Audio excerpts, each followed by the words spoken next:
पहला लक्षण है सत्य, सच बोले जितना हो सके। राजा हरिश्चंद्र ने पत्नी का विक्रय करके भी सत्य की राह नहीं छोड़ी थी, सत्य की राह पर चले थे। आज के समय में मुश्किल है, जानती हूं मैं, लेकिन फिर भी जितना बन पड़े, जहां झूठ की जरूरत नहीं वहां झूठ मत बोलिए। जैसे मैं आपको एक उदाहरण देती हूँ, ये हम रोजाना बोलते हैं, रोजाना। आपको कभी किसी से मिलने जाना है, ठीक है, समय बांधा है, इतने बजे मिलना है, अब समय निकल गया आगे, वो आपको सामने से फोन करेंगे, भाई कहाँ हो? आप क्या कहते हो? बस 2 मिनट में, रास्ते में, घर से निकले भी नहीं हो अभी तक, पर क्या कहेंगे? बस रास्ते में, 5 मिनट के अंदर वहां पर। यहां झूठ की जरूरत है?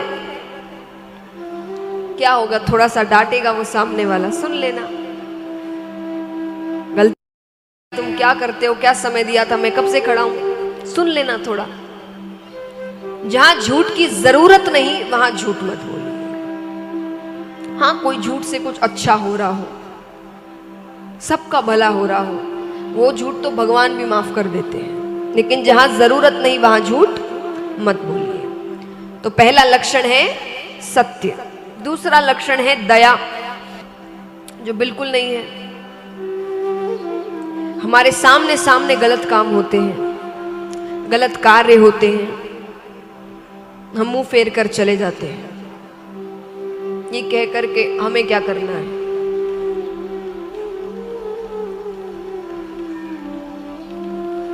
और आजकल, चलो पहले के लोग फिर भी कहते थे कि मुंह फेर कर जाएं, कि हम देख नहीं सकते, हमारे अंदर इतनी दया है कि हम वो देख भी नहीं पाते कुछ गलत होते हुए, इसलिए हम चले जाते हैं। पर आजकल तो उतना भी नहीं करते, वहीं खड़े रहते हैं, देखते रहते हैं, और साथ ही साथ एक और क्रूरता का कार्य करते हैं। क्या?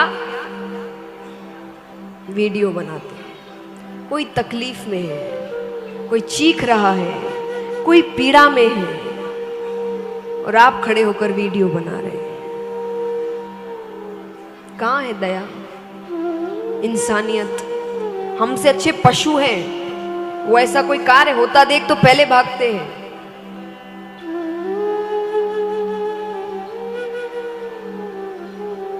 कहां है हम में इंसानियत? पशु अच्छे हैं हमसे।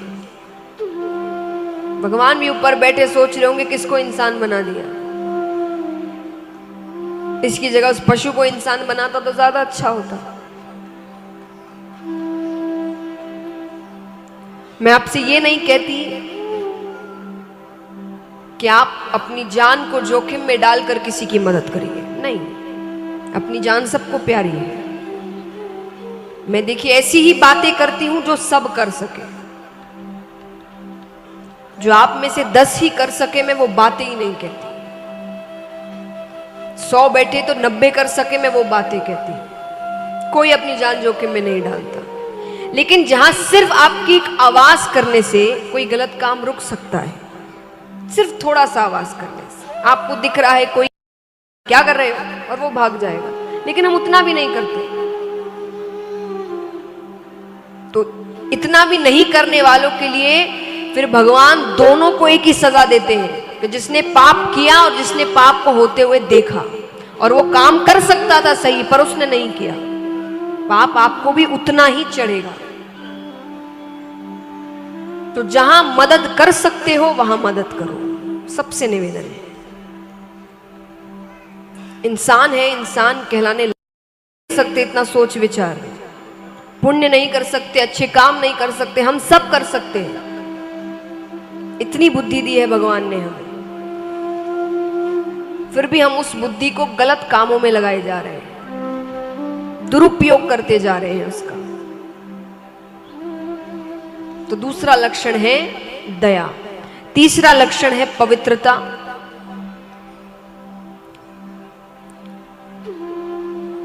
खुद को पवित्र रखें, चरित्र पवित्र रखें, घर पवित्र रखें, शरीर पवित्र रखें। जितनी पवित्रता होगी लक्ष्मी उधर आएगी। दरिद्रता होगी, गंदगी होगी, दरिद्रता आएगी। अब चलिए, तीसरा लक्षण तो कई जन कर लेते हैं, शरीर को पवित्र रखना, साफ सफाई रखनी, इतने अच्छे अच्छे शैम्पू साबुन आजकल आ गए हैं, बड़े साफ सुथरे रहते हैं।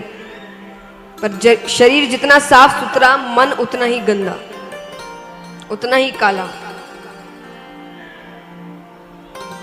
तो चौथा लक्षण है तपश्चर्या, कि मन पवित्र रखे, वाणी पवित्र रखे। किसी को कुछ कहने से पहले 100 बार सोचो क्या कहने जा रहे हो। और अगर आप कहें कि मेरे पास इतना समय नहीं है कि मैं बैठकर 100 बार पहले सोचूं क्या कहना और फिर कहूं, तो मत सोचना। एक बार इतना सोच लेना कि जो करने जा रहे हो, जो कहने जा रहे हो, वो अगर आपके साथ कोई करेगा तो आपको कैसा लगेगा।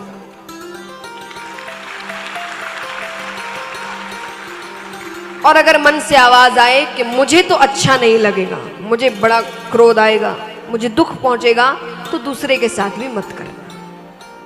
और अगर कहो कि नहीं मुझे कोई फर्क नहीं पड़ता, मुझे भी कोई ऐसा कह दे तो मुझे चलेगा, तो फिर कह दो। लेकिन अगर लगे मुझे अच्छा नहीं लगेगा तो दूसरे से भी मत कहो।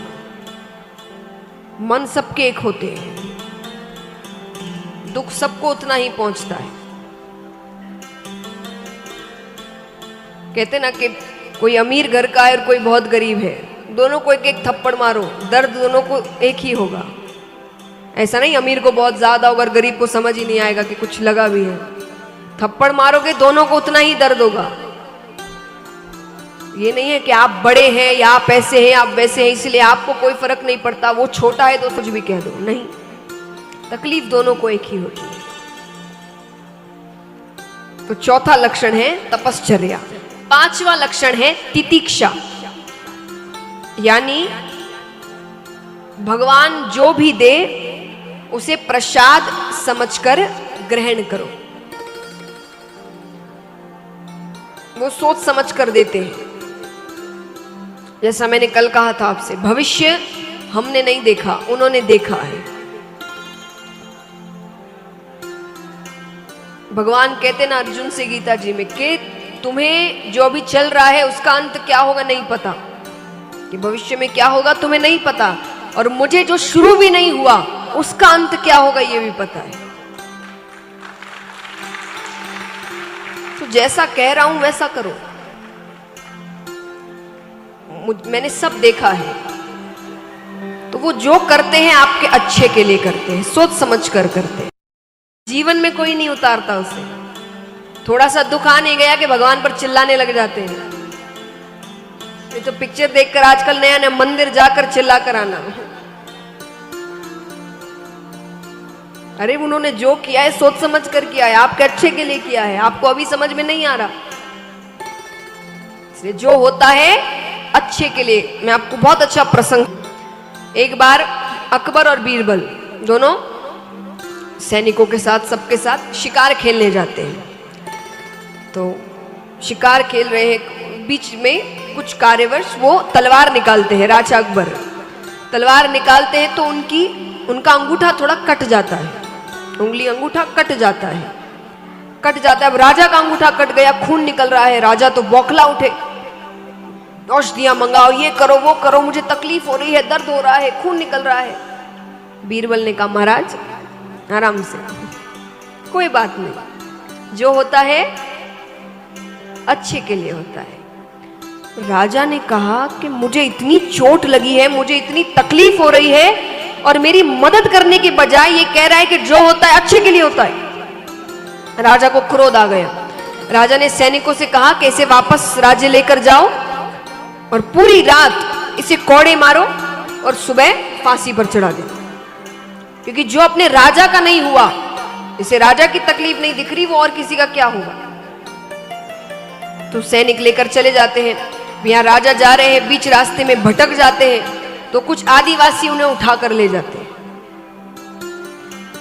बलि चढ़ाने के लिए उठाकर ले जाते हैं। बलि चढ़ाने से पहले, जैसे मैंने कहा ना, आपका थोड़ा स्वागत होता है, पूजा होती है, तो उनकी पूजा इत्यादि करी जा रही है। उतने में से एक आदिवासी की नजर राजा के अंगूठे पर गई। कटा हुआ है। उसने कहा इसकी बलि नहीं चढ़ा सकते, ये अशुद्ध है, आपका शरीर शुद्ध होना चाहिए। कहीं भी कोई आदिवासी इत्यादि जो होते हैं, तो उसने कहा इसकी बलि नहीं चढ़ा सकते, इसको छोड़ दो। राजा को छोड़ देते हैं। अब राजा को वो बात याद आती है बीरबल की कि जो होता है अच्छे के लिए होता है। अब वो दौड़े दौड़े जा रहे हैं घोड़े पर, क्यों? क्योंकि देर हो गई, आधी रात हो चुकी थी। अब पहुंचने में देर हो गई तो सुबह सुबह तो उसे फांसी चढ़ जाएगी। कैसे तैसे दौड़ते भागते राज्य पहुंचते हैं। देख रहे हैं तो सामने गले में फांसी का फंदा लग ही रहा है। राजा ने जाकर बीरबल के पैरों को पकड़ लिया, माफी मांग रहे हैं, क्षमा याचना कर रहे हैं, मुझे माफ कर दो, तुमने सही कहा था, मेरे साथ ऐसा ऐसा हुआ, मेरी बलि इसलिए नहीं चढ़ाई क्योंकि अंगूठा कट गया था, तुमने एकदम सही कहा, मुझे माफ कर दो, मैंने इतना गलत किया। बीरबल ने कहा महाराज कोई बात नहीं, जो होता है अच्छे के लिए होता है। महाराज कहते तुम पागल हो क्या? तुम्हें पूरी रात कौड़े पड़े हैं, मैं नहीं आता तुम्हें फांसी चढ़ जाती, और तुम अभी भी कह रहे हो कि मैंने जो किया अच्छा था, कि जो होता है अच्छे के लिए होता है। बीरबल कहते महाराज अगर आप ऐसा नहीं करते और मैं आपके साथ होता तो वो लोग मेरी बलि चढ़ा देते।